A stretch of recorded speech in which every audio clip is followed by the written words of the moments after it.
Da kai kasar mu tayo suna duniya muka san girma, kai ne hasken Najeriya ga danga kusa dan baiwa, sannu Ali maja yaki sai da kai kasa ta ka haskawa, kaji sabon dan Musa in gaida dan wata mai girma, Aliko namu abun faharin mu yau duniya kayo suna.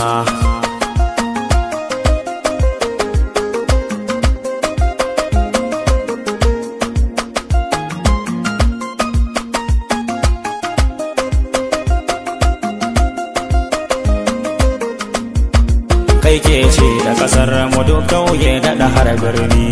kuma kai ke haska kasar mu a duniya muka hau sauni. Allah da ba dan kai ba da a yanzu mun shiga rudani,